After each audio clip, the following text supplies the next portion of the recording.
चलिए, अब आप लोग को ऐसा लग रहा है कि आवाज़ और वीडियो दोनों आप लोग सुन रहे होंगे और देख पा रहे होंगे, ठीक है। चलिए, तो हम लोग अपना क्लास अब स्टार्ट करते हैं। जो भी बच्चे अभी लाइव से नहीं जुड़े हैं, फटाफट से लाइव से जुड़िए, ठीक है। चलिए, पहले हम लोग कुछ सवाल कर लेते हैं आप लोगों से जो पिछले क्लास में हम लोग पढ़े थे, ठीक है। उसके बाद आगे का चैप्टर हम लोग शुरू करेंगे।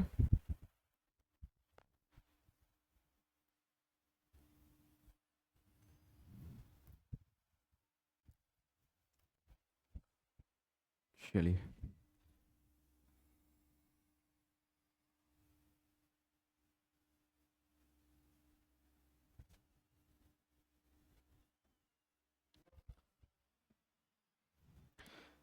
तो चलिए, रविशंकर बोल रहे हाय सर। चलिए, ओके।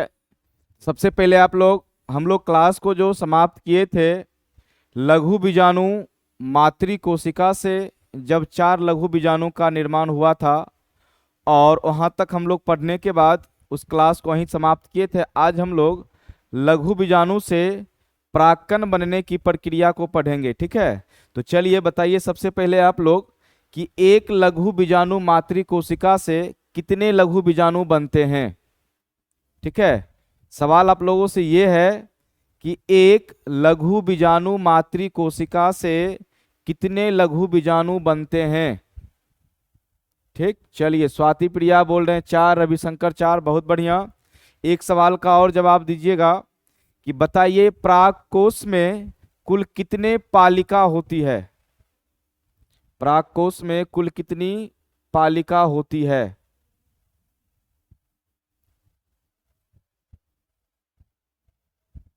या परागकोश कितने पालित होते हैं, 2। चलिए, बहुत बढ़िया, अच्छा लगा।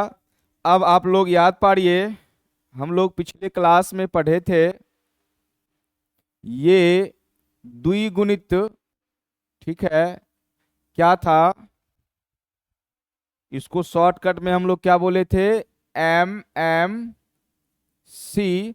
और इसका आप दूसरा नाम बताइए शॉर्टकट में, ठीक है, एम एम सी, ठीक है, माइक्रोस्पोर मदर सेल। और इसका मैंने दूसरा नाम क्या बताया था, और आपको उसका भी संक्षिप्त नाम ही बताना है शॉर्टकट में। चलिए, एमएमसी तो मैंने लिख दिया, इसके अलावा भी इसका नाम एक और हम बताए थे, वो आप बताइए। चलिए, स्वाति प्रिया बोल रही है पीएमसी, बिल्कुल सही, पोलैंड मदर सेल। और इनसे, ठीक है, कितनी लघु बीजाणु से लघु बीजाणु का निर्माण हुआ था, सर 4 लघु बीजाणु बने थे, जो सभी क्या थे, अगुणित थे। और इसके ऊपर बताना कौन सा लेयर था जो इस चारों को आपस में जोड़ के रखे हुए था। और इस आवरण को, इस लघु बीजाणु को स्वतंत्र करने के लिए इस आवरण को ब्रेक होना होगा, टूटना होगा। तो सबसे पहले आप बताइए ये कौन सा आवरण है, और इस आवरण को कौन सा एंजाइम तोड़ेगा, और वो एंजाइम कहाँ से निकलेगा, क्योंकि ये सारी बात हम पिछले क्लास में आपको बता चुके हैं, ठीक है। चलिए, स्वाति प्रिया बोल रही है कैलोज, बहुत बढ़िया। चलिए, रविशंकर आप भी बताइए। चलिए, कैलोज, बहुत, देखो बच्चों, हम लोग को बिल्कुल अब आसानी से समझ के पढ़ना है, ताकि आप लोगों को घर पे यदि जो नोट्स देते हैं उसको देखने मात्र ही आपको सारा बात याद हो जाना चाहिए, ठीक है। ये नहीं कि आप उसके पीछे परेशान। चलिए, कोई बात नहीं है। अब आइए, चलिए, और कहाँ से ये कैलेज एंजाइम निकलेंगे वो भी बता दीजिए। कैलेज एंजाइम कहाँ से स्रावित होते हैं। यहां तक आप लोग 100% अपना जवाब सही दिए हैं, अभी भी आपका जवाब सही है। स्वाति प्रिया, एंजाइम है, ठीक है, कैलेज, लेकिन ये कैलेज, हाँ अब सही है, टेपिटम, बहुत बढ़िया। आइए, तो हम लोग यही क्लास खत्म किए थे, और इस सभी जो लघु बीजाणु थे जो कैलोज आवरण से बंधे थे, सभी को मुक्त कर दिए, और ये सभी क्या कहलाए थे, याद पारो, लघु बीजाणु। क्या कहलाए, लघु बीजाणु, ठीक। अब चलो, अब ध्यान देना, आपका हेडिंग क्या है आज का, दिख रहा होगा, लघु बीजाणु का परागकण में परिवर्धन, अर्थात अब इन सभी लघु बीजाणु को हम किस में बदलेंगे, परागकण में। ठीक है, चलिए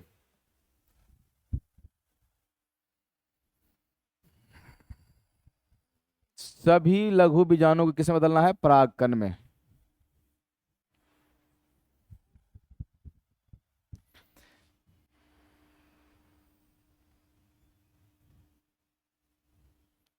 ये क्या है, लघु बीजाणु। अब देखना, इसमें सबसे पहले कोशिका विभाजन, केंद्रक विभाजन होगा, और ये एक बड़ा केंद्रक और एक छोटे केंद्रक को बनाएंगे। फिर उसके बाद ये कोशिका द्रव को विभाजित करेंगे और कोशिका भित्ति बना के ये जो लघु बीजाणु हैं दो कोशिका में बंट जाएंगे। कितने कोशिका में, दो कोशिका में, याद रखिएगा। ठीक है, एक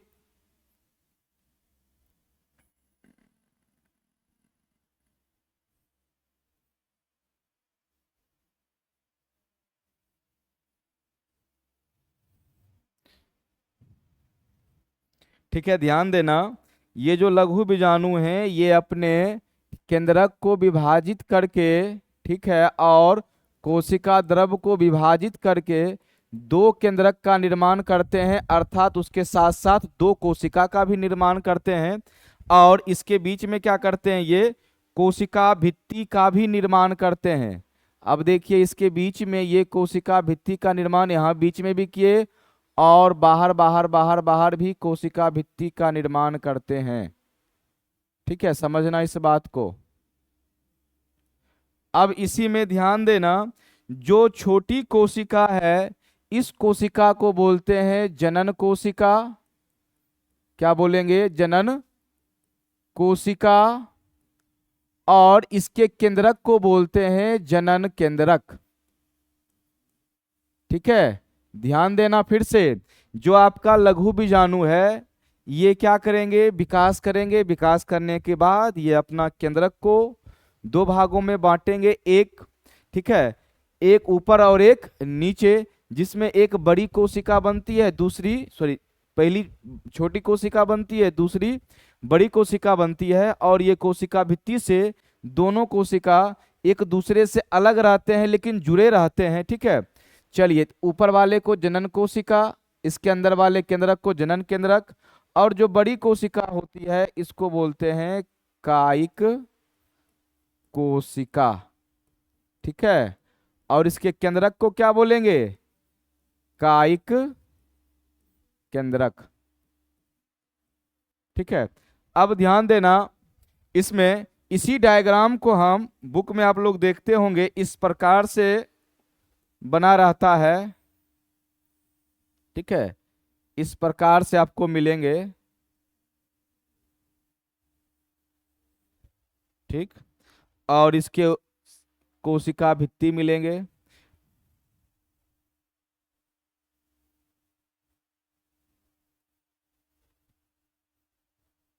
चलिए, मैंने इसी फिगर को इस रूप में क्या किया है, मॉडिफाई किए हैं। ठीक है, कोई दिक्कत नहीं ना।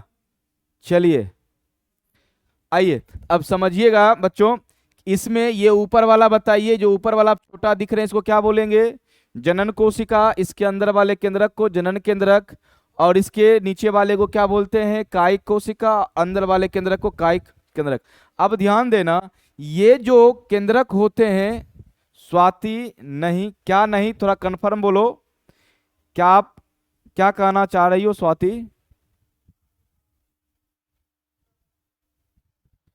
क्या आपको कोई दिक्कत है तो बताओ, या समझ रही हो तो यस सर लिखो, हम आगे बढ़ेंगे। ठीक है, आप कमेंट में नहीं लिखी हो थोड़ा कुछ, चलिए कोई बात नहीं है, कोई दिक्कत नहीं, चलिए ओके, इस तरह से लिखो, कोई दिक्कत नहीं। चलिए, अब इसमें क्या देखे, अब ध्यान देना, इसका जो ये केंद्रक होता है इसकी आकृति होती है तरकु लाइक। ठीक है, क्या होगी, तरकु। और इसका जो केंद्रक की आकृति होती है वो होती है अनियमित। याद रखना, अनियमित।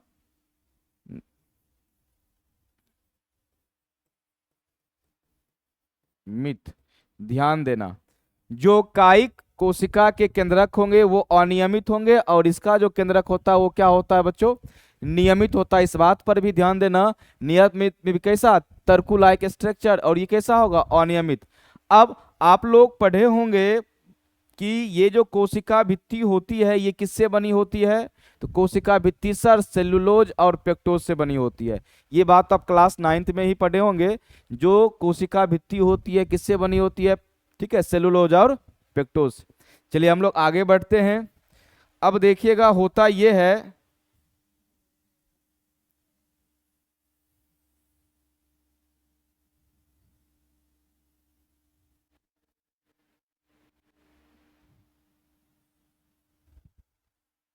ठीक है, समझिए इसको आराम से।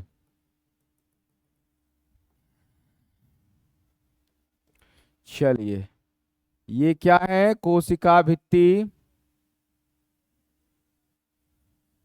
आपको याद होगा टेपिटम, ठीक है। अब देखिएगा टेपिटम क्या करता है, जब ये इस प्रकार से लघु बीजाणु से ये दो केंद्रक के या दो कोशिका के रूप में बट जाते हैं, एक जनन कोशिका दूसरी कायिक कोशिका, तब जाके टेपिटम क्या करता है, एक और पदार्थ को स्रावित करता है। ठीक है, याद रखिएगा, एक नहीं दो पदार्थ को स्रावित करता है। एक का नाम है स्पोरोपोलेनिन, दूसरा का नाम होता है लिपिड। अब देखिएगा ध्यान से, टेपिटम क्या करेगा, इसके ऊपर, ठीक है, दो चीज का स्रावन करता है। एक होता है आपका स्पोरोपोलेनिन और दूसरा होता है लिपिड। याद रखना,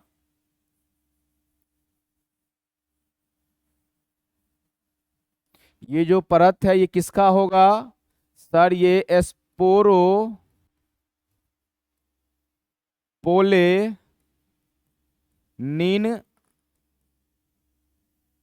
प्लस लिपिड का। ठीक है, लिपिड। जब इस दोनों को एक साथ मिला देते हैं, ठीक है, इसको बोलते हैं प्रोबिस। याद रखना, क्या बोलते हैं, प्रोबिस। और इसका स्रावन कहां से होगा, इसका स्रावन करता है टेपिटम। याद रखना, कौन करेगा, टेपिटम। ये बात याद रखना आराम से। यहाँ पर देख रहे हैं कि जो लघु बीजाणु थी वो दो कोशिकाओं में बटा, एक बड़ा और एक छोटा। ठीक है, जिसमें छोटे वाले को जनन कोशिका नाम दिए थे। ठीक है, जनन कोशिका नाम दिए थे, दूसरे वाले को कायिक कोशिका नाम दिए थे। चलिए, कोशिका, यहां तक कोई दिक्कत नहीं। अब इसके बाद टेपिटम ने क्या किया, एक प्रोबिस को स्रावित किया, और इस प्रोबिस में क्या क्या था, स्पोरोपोलेनिन था और लिपिड था। ये दोनों क्या करते हैं, इस लघु बीजाणु के जो कोशिका भित्ति थे उसके ऊपर एक आवरण बना लेता है। जब ये आवरण बन जाते हैं तब जाके इस संरचना को बोलते हैं परागकण। ठीक है, क्या बोलेंगे, परागकण। ध्यान देना कि लघु बीजाणु कब बोले थे और परागकण कब बोल रहे हैं, तो लघु बीजाणु से परागकण में ये कब परिवर्तित हो रहा है, याद पाना जब, ठीक है, लघु बीजाणु मातृ कोशिका अर्धसूत्री विभाजन करके 4 अगुणित कोशिका बनाते हैं, और सभी अगुणित कोशिका को जब कैलोज के आवरण से मुक्त करते हैं उस समय वो क्या कहलाता है, लघु बीजाणु। इस समय ये क्या कहलाते हैं, लघु बीजाणु।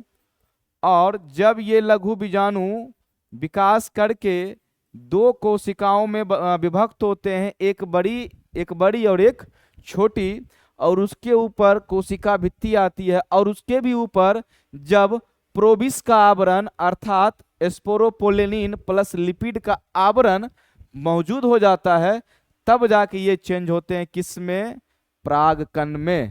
तो याद रखना कब परागकण में ये परिवर्तित होते हैं। अब इस आवरण को या इस आकृति को परागकण कह सकते हैं। अब आइए थोड़ा हम समझते हैं बच्चों स्पोरोपोलेनिन के बारे में। ये जो स्पोरोपोलेनिन है ये पादप जगत का सबसे कठोर पदार्थ होता है। याद रखना, ये चीज बहुत इंपॉर्टेंट है कि जो आपका स्पोरोपोलेनिन है ये पादप जगत का, ठीक है, पादप जगत का सबसे कठोर पदार्थ है। ठीक है, याद रखना। ठीक, चलिए। और इतना ज्यादा कठोर पदार्थ होता है कि इस पे ना ही कोई अम्ल, ना कोई क्षार, ना कोई बाहरी वातावरण का किसी प्रकार का एंजाइम इसको क्या करते हैं, अपघटन नहीं कर पाते हैं, तोड़ नहीं पाते हैं। ठीक है, अब मान लीजिए यदि ये इसको स्पोरोपोलिन जो रहने के कारण परागकण को सूक्ष्म जीवाश्म कहते हैं। याद रखना, पादप का सूक्ष्म जीवाश्म किसको बोलेंगे, परागकण को। किसकी वजह से, इस स्पोरोपोलिन की वजह से, क्योंकि स्पोरोपोलिन इतना ज्यादा मजबूत कठोर आवरण होता है कि परागकण को नुकसान होने के लिए नहीं देता है। तो याद रखना, पादप में सूक्ष्म जीवाश्म किसे कहेंगे, परागकण को। जीवाश्म आप समझते हैं कि जो मिट्टी के अंदर कई वर्षों तक दबे रहते हैं, यदि मिट्टी के अंदर से उनको निकाला जाता है तो वो चीज क्या कहलाते हैं, जीवाश्म। ठीक है, आप लोग पढ़े होंगे या नहीं पढ़े होंगे, हिस्ट्री में एक चैप्टर है सिंधु सभ्यता। ठीक है, आर्ट्स में तो है 12th में। उस सिंधु सभ्यता में जब उसकी खुदाई होती है हड़प्पा मोहनजोदड़ो की, तो समझिए ये 5000 वर्ष पुराना कहानी है। उतना वर्ष पुराना होने के बावजूद भी, ठीक है, 1920-21 के करीब में उसकी खुदाई हो रही थी, तब उससे परागकण का साक्ष्य मिला। किसका साक्ष्य मिला, परागकण का। आप समझ सकते हैं 5000 वर्ष पुराना वो घटना घटा और उसके मिट्टी के अंदर से जो परागकण मिले, इसका मतलब उतना वर्षों तक वो परागकण, ठीक है, अपनी अवस्था में बनी रही। तो किसके वजह से बनी रही, इसी स्पोरोपोलिन की वजह से बनी रही। याद रखना, पादप जगत का सबसे कठोर पदार्थ कौन होता है, स्पोरोपोलिन। दूसरा, सूक्ष्म जीवाश्म, पादप का सूक्ष्म जीवाश्म किसे कहते हैं, परागकण को कहते हैं। चलिए, अब इसी में याद रखना, ठीक है, बताओ बच्चों, जंतु का या जंतु जगत का सबसे कठोर पदार्थ कौन होता है, जंतु जगत का सबसे कठोर पदार्थ कौन होता है, बताइए आप लोग धमाधम। जंतु जगत का सबसे कठोर पदार्थ कौन होता है, यदि नहीं जानते हैं तो हम बता देंगे, खाली कमेंट कीजिए आप। जो बच्चे भी लाइव में हैं, यदि आप जान रहे हैं कि जंतु जगत का सबसे कठोर पदार्थ कौन होता है तो बताइए, यदि नहीं जानते तो बता दीजिए सर आई डोंट नो, तो फिर मैं बता दूंगा। चलिए, स्वाति प्रिया नहीं जानती है, याद रखना स्वाति प्रिया कि जंतु जगत का सबसे कठोर पदार्थ होता है इनेमल, जो हमारे दांत में होती है, जो उजला उजला दिखती है, दांत जो चमकता है, उसको इनेमल बोलते हैं। ये जंतु जगत का सबसे क्या है, कठोर पदार्थ। ठीक है, चलिए, क्या आप याद रहेगा जंतु जगत का सबसे कठोर पदार्थ कौन है और पादप जगत का सबसे कठोर पदार्थ कौन है। चलो, अब देखो आप लोग, चलिए जान गए जंतु जगत का सबसे कठोर पदार्थ इनेमल। ओके, चलिए कोई बात नहीं है।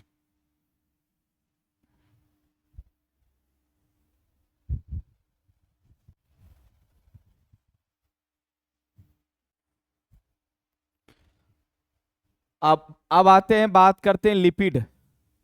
सर इस लिपिड का क्या काम है, स्पोरोपोलिन तो समझ लिए, अब बात किसकी आती है, लिपिड। याद रखना, ये जो लिपिड है इस परागकण के जो बाहरी आवरण पे है, ये परागकण को चिपचिपा उत्पन्न करता है, अर्थात चिपचिपिया का गुण आता है। या इसमें क्या आती है, चिपचिपा का मतलब समझ सकते, किसी से चिपकने का नेचर इसमें आता है। तो ये किसके कारण, लिपिड के कारण, क्योंकि ये लिपिड जब इसके बाहरी आवरण पे मौजूद होंगे तभी ना, जब कीट जब पुष्प के दलपुंज से आकर्षित होकर या फिर मकरंद चूसने के क्रम में परागकण के संपर्क में आएंगे, तो यही लिपिड जो चिपचिपा का इसके पास गुण होता है, और ये क्या करते हैं, कीट के शरीर से सट जाते हैं, और फिर ये जब वर्तिकाग्र पे पहुंचते हैं, तो याद रखना वर्तिकाग्र पर भी चिपचिपापन होता है, लसलसापन होता है। तो इसका चिपचिपापन और उसका चिपचिपापन दोनों एक दूसरे से सट जाते हैं, कनेक्ट में हो जाते हैं, और जिस समय कीट उड़ते हैं उस समय ये परागकण और वर्तिकाग्र दोनों आपस में कनेक्ट हो जाते हैं और कीट के शरीर से क्या होते हैं, मुक्त हो जाते हैं। कीट उड़ के चला जाता है, लेकिन परागकण वहां चिपक जाता है। तो वो चिपकने के लिए लसलसापन किससे आता है परागकण में? लिपिड के कारण। चलिए ये बात भी समझ गए होंगे, लिपिड के कारण, ठीक है, लसलसापन। अब देखिएगा, ये जो आप छिद्र देख रहे हैं, इस छिद्र को, ठीक है, यहां आप देख रहे होंगे, इसको बोलते हैं जनन छिद्र। क्या बोलेंगे इसको? जनन छिद्र। ठीक, जनन छिद्र।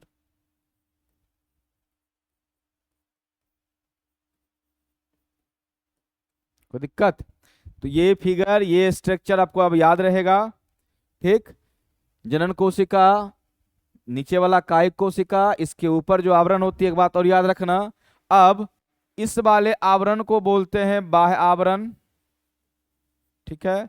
अंदर वाले को क्या बोलते हैं? अंतः आवरण, या अंतःचोल भी लिख सकते हैं इसको, अंतःचोल, इसको बाह्य चोल।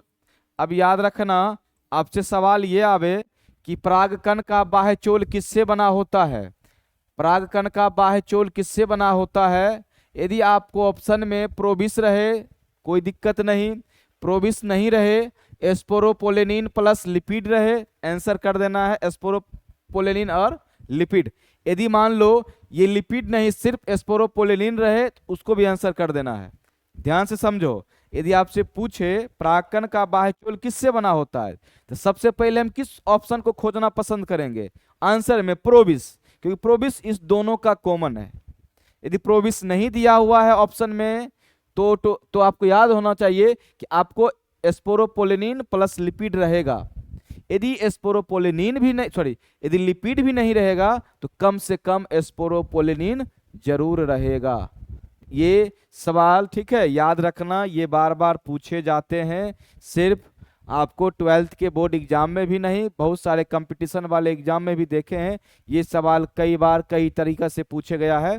ठीक है, कि स्पोरोपोलेनिन कहाँ पाया जाता है, परागकण के बाहरी या बाह्य चोल पर क्या पाया जाता है। ठीक है, तो ध्यान देना इस बात को। ये अंतःचोल, याद रखना, अंतःचोल कोशिका भित्ति की बनी होती है, और कोशिका भित्ति जो होती है सेलुलोज और पेक्टोज की बनी होती है। चले इससे अब आगे हम लोग बढ़ते हैं। आइए, अब ध्यान देना,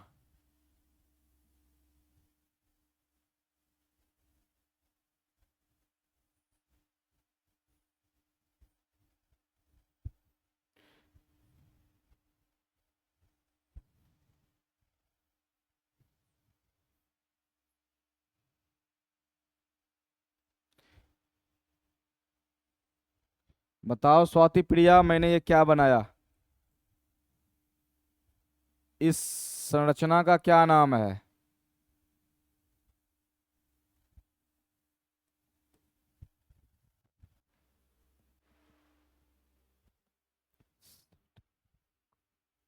चलिए, प्रोबिस टेपिटम को ही ना कहते हैं।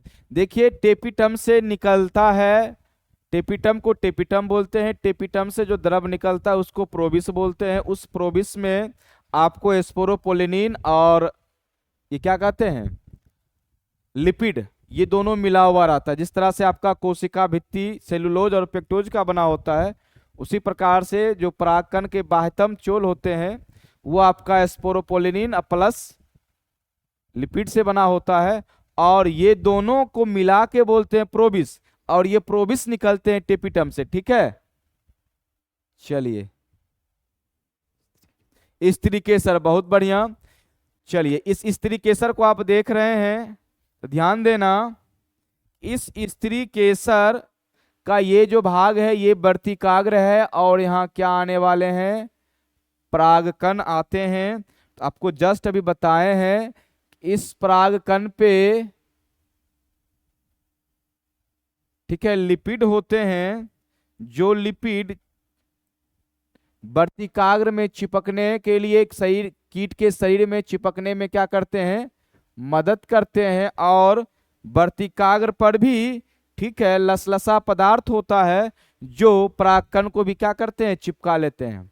अब बात ये ध्यान देना, ये वर्तिकाग्र और ये परागकण यहाँ पहुंचते हैं, तो इस प्रक्रिया को परागण कहते हैं। इस बात तो समझ रहे होंगे। मान लीजिए परागण हुआ, लेकिन ये वर्तिकाग्र भी थोड़ा ये चीज को भांप लेता है, ये जो परागकण मेरे ऊपर आया है ये हमारे जाति का है या नहीं है, क्योंकि कीट को ये पता नहीं है कि इस परागकण को इस पुष्प पे पहुंचाना है ये इसी जाति का है, या इस परागकण को इस कीट पे नहीं पहुंचाना है क्योंकि ये इस जाति का नहीं है। कीट को इस सब से कोई मतलब नहीं, कीट को ये भी पता नहीं है कि हम क्या कर रहे हैं, वो तो अपने भोजन की तलाश में ये काम करते चले जाता है, उसको पता भी नहीं चलता है कि हम परागण भी करवा रहे हैं।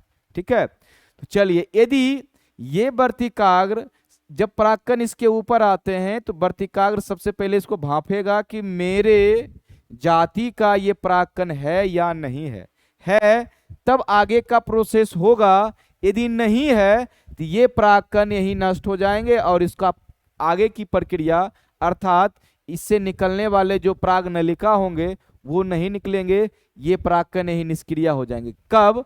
जब ये स्त्री केसर अलग जाति के होंगे और परागकण अलग जाति के होंगे, दोनों दो जाति के होंगे, तब यहाँ ठीक है परागन तो होगा लेकिन निषेचन क्रिया नहीं होगी, अर्थात ठीक है अपने जाति का रहेगा तभी।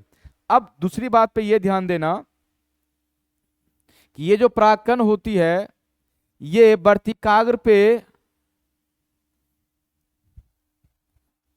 पहुंचने के बाद या पहुंचने से पहले, ध्यान देना, पहुंचने के बाद या पहुंचने से पहले जनन कोशिका विभाजित होकर फिर नई कोशिका का निर्माण करते हैं। ध्यान देना, इस बात को ध्यान देना। अभी हम लोग जो पढ़े थे वो इसके बारे में पढ़े थे कि चलो एक छोटी कोशिका है जनन कोशिका बोलेंगे, नीचे वाले को काय कोशिका बोलेंगे। ठीक है, अब क्या होता है कि बहुत सारे ऐसे परागकण होते हैं या तो परागकोश में ही इस प्रकार से ये जो केंद्रक थे, ये जो कोशिका थे, ये भी अब कोशिका विभाजन करके दो जनन कोशिका का निर्माण कर लेंगे। कितने? दो जनन कोशिका का निर्माण करेंगे। ध्यान देना, दो जनन कोशिका का निर्माण करते हैं। ठीक, अब ध्यान देना ये तो परागकोश में करेंगे या फिर जब वर्तिकाग्र पे पहुंचेंगे तब करेंगे। तो ध्यान देना इसमें जो 60% होती है वो दो कोशिका की होती है और इसमें 40% होती है जो तीन कोशिका की होती है। ये परागकण वर्तिकाग्र पे पहुंचने के बाद कोशिका विभाजन करेंगे और 40% वाले परागकोश में ही जनन कोशिका को विभाजित करके दो जनन कोशिका का निर्माण कर लेते हैं। अर्थात जब परागकण पूर्ण रूप से परिपक्व हो जाता है तब उसमें याद रखना दो जनन कोशिका और एक काय कोशिका होती है। तो ये परागकण जो यहाँ आएगा, ये जनन कोशिका जब तक इस पराग नलिका में प्रवेश करते हैं उससे पहले ही एक हैं तो ये क्या करेंगे, दो में बदल जाएंगे। यदि दो पहले से हैं तो यहाँ नहीं बदलेंगे। ठीक है, अब देखिएगा इसमें कारण क्या होती है कि सर 60% दो ही कोशिका में होती है और ये 40% सर दो जनन कोशिका बनाती है। तो अब ध्यान देना कि यदि एक बात बताना, जो परागकोश होते हैं उसमें परागकण की संख्या क्या होती है, लाखों में होती है कि नहीं होती है। अब बताओ उसमें से जो परागकण इस पे पहुंचेगा वही ना दो केंद्रक बनाएगा। जब दो केंद्रक बनाएगा, अब बताओ कि जितने शेष परागकण जो परागकोश में रह गए उनको दो केंद्रक बनाना पड़ेगा? बिल्कुल नहीं, वो एक ही जनन केंद्रक या एक ही जनन कोशिका में मस्त रहेंगे। जब वो परागकोश पे आएंगे तब जनन कोशिका को विभाजन करके दो जनन कोशिका बनाते हैं। अर्थात जो पुष्प में एक जनन कोशिका और एक काय कोशिका होते हैं पराग वर्तिकाग्र पे जाने के बाद बदलते हैं, वो पुष्प के ऊर्जा की बचत करते हैं। ये ऊर्जा का बचत करेगा। ठीक है, क्या करेगा? बचत। ये ऊर्जा खर्च करेगा।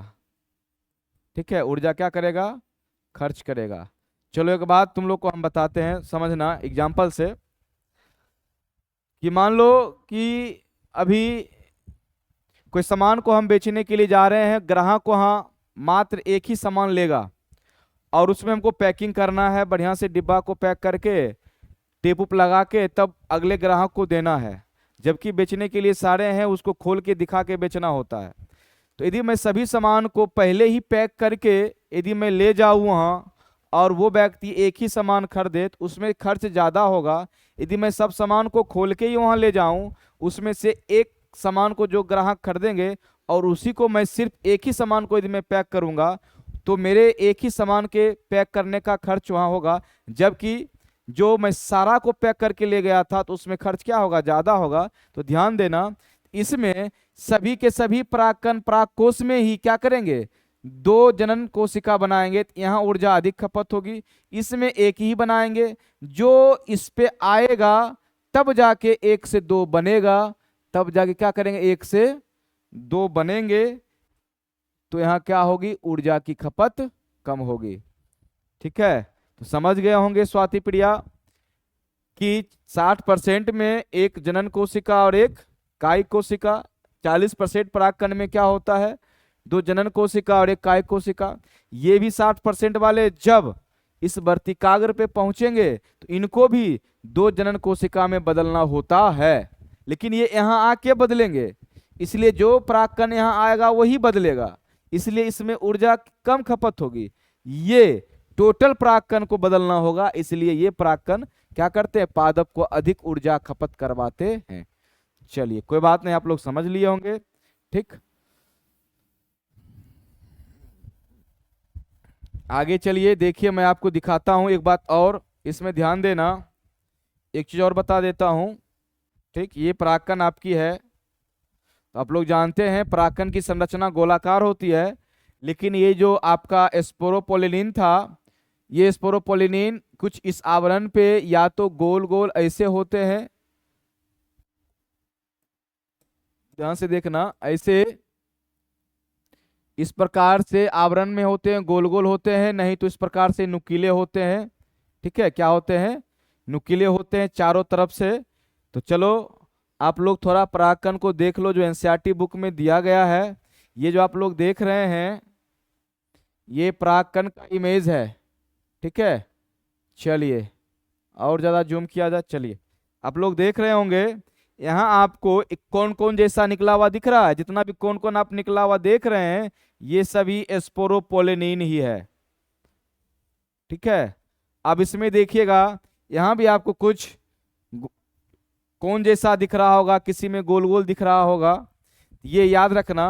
तो परागकण की जो बाहरी आकृति होती है वो स्पोरोपोलिनिन पे डिपेंड करती है, वो बाहरी आकृति कैसा देता है, वो गोल वाला देता है या कोन वाला देता है। ठीक है, चलिए तो परागकण की जो बाहरी आकृति है वो किस पे डिपेंड करेगा, स्पोरोपोलिनिन पर, कि वो कौन जैसा इस प्रकार से दे रहा कि वो गोला गोला वाला दे रहा। ठीक है, चलिए यहाँ तक आप लोग समझ लिए होंगे और ये भी आप समझ लिए। चलिए यहाँ तक कोई दिक्कत स्वाति तो बताओ, यदि कोई सवाल यहाँ तक में करना है, कोई डाउट है तो बताओ। आज के सेशन में कुछ ऐसा रह गया है कि जो आपको डाउट है तो पूछ लो, मैं बता दूंगा, फिर से उसको समझा दूंगा, या फिर कोई टॉपिक को फिर से यदि समझना चाहती हो, चलिए कोई बात नहीं है। देखिए बच्चे होते क्या हैं कि अक्सर क्लास में देखते हैं जितने भी सब्जेक्ट हैं बच्चे, फिजिक्स में, मैथ में, बायो में, सब में तो ऑनलाइन क्लास जुड़ते तो जरूर हैं, लेकिन वो बने नहीं रहते हैं। ठीक है, वो चाहते हैं हमेशा कि हमको ऐसा ही शब्द बताया जाए कि हमेशा दिमाग में। याद रखना, किसी चीज को समझने के लिए समय देना पड़ता है। आप समय दीजिए, उस चीज को समझिए, आपको ऑटोमेटिक उससे इंटरेस्ट जागेगा और उस सब्जेक्ट से आपको पढ़ने का मन करेगा। ठीक है, आप आए ऑनलाइन क्लास फिर निकल गए तो ये चीज उनको लॉस है। चलिए यहाँ तक कोई दिक्कत नहीं। इस तरह से हम लोग पूरे पुंकेसर अर्थात पादप के नर जनन अंग संबंधित टॉपिक को खत्म कर लिए, है कि नहीं है। आप पुष्प के जो नर जनन अंग संबंधित जितने भी बातें थी उसको पढ़ लिए हैं। अब एक बात सिर्फ ये बचा हुआ है, इससे जो पराग नलिका निकलेगी उसके बारे में, और ये आगे जाके निषेचन करेगी, अर्थात पुष्प के नर जननांग को समाप्ति की ओर हम लोग चल दिए हैं और स्टार्ट क्या करेंगे, पुष्प का स्त्री भाग, मादा भाग, जिसको क्या बोलते हैं, स्त्री केसर। तो अब नेक्स्ट क्लास से हम लोग स्त्री केसर के बारे में पढ़ेंगे। और जब हम लोग निषेचन पढ़ेंगे, पुष्प में निषेचन, उस समय हम लोग इस पराग नलिका के बारे में पढ़ेंगे, क्योंकि ये पराग नलिका निकलेगी तो क्या होगा, निषेचन होगा। याद रखना, पुष्प में पहले परागन, उसके बाद निषेचन। और एक बात ये भी ध्यान देना, अपना जाति का परागकण होगा तभी वर्तिकाग्र उसको वहां अपना काम करने देगा, नहीं तो वर्तिकाग्र उसको निष्क्रिय कर देगा। ठीक है, चलिए याद रखना, जब परागकण वर्तिकाग्र पर पहुंच जाती है, पहुंचने के बाद उसमें कितने जनन कोशिका होंगे, 2 और 1 कायिक कोशिका। ठीक है, चलिए। और एक बात याद रखना, ठीक, बहुत सारे बच्चे इस बात को जानते हैं क्या कि सर परागकण को पुष्प का नर युग्मक कहते हैं। ये चीज तनी ध्यान देना, ये चीज, परागकण को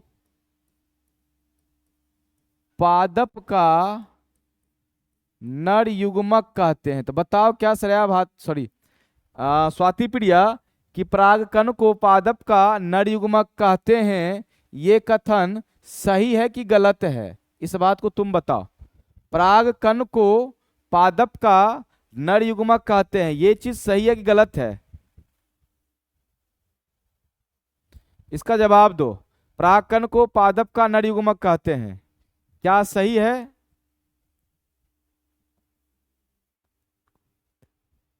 पुमज को कहते हैं, पुमज, पुमज, पुमंग लिख रही है, पुमज लिख रही है। ठीक से देखो, ये लेना बताओ, क्या परागकण को पादप का नर युग्मक कहते हैं, सही है या गलत है? सो बताओ।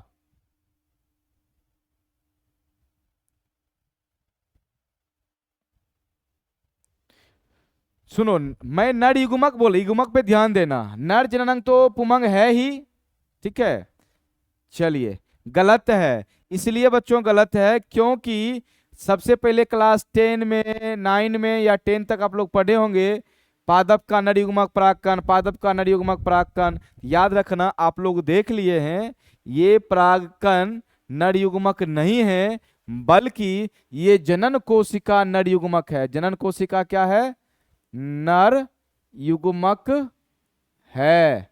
और ये जनन कोशिका, इसमें एक है तो एक नर युग्मक, यदि 2 रहेंगे, ठीक है, विभक्त होते हैं, बताएं अभी, तो वो दोनों क्या होंगे? पादप का नर युग्मक। अर्थात ये जो परागकण है, इस परागकण को बोलते हैं नर युग्मकोद्भिद। ठीक है, नर युग्मकोद्भिद लिख देते हैं, ध्यान देना, नर युग्मकोद, एक मिनट, नर युग्मकोद्भिद, ध्यान देना, नर युग्मकोद्भिद। ठीक है, यहाँ 2 है। ये कहते हैं परागकण को, ना कि नर युग्मक बोलेंगे। ठीक है, नर युग्मक किसको बोलेंगे? जनन कोशिका को। चलिए, ये बात आप लोग समझ लिए, यहाँ तक कोई दिक्कत नहीं। फिर अब हम लोग मिलेंगे अगले क्लास में, जो हम लोग शुरू करेंगे अब क्या, स्त्री केसर। ठीक है, तो चलिए देखिए, एक्चुअली 9:05 हो गया और हमको यहाँ से थोड़ा दूर जाना पड़ता है, इसलिए हम 9 बजे लगभग क्लास समाप्त करने की कोशिश में रहते हैं। ठीक है, इसलिए आप लोग थोड़ा बुरा नहीं मानिएगा कि सर कम क्लास लेते हैं। ठीक है, रात का समय रहता है। ओके, फिर मिलते हैं नेक्स्ट क्लास में, बाय।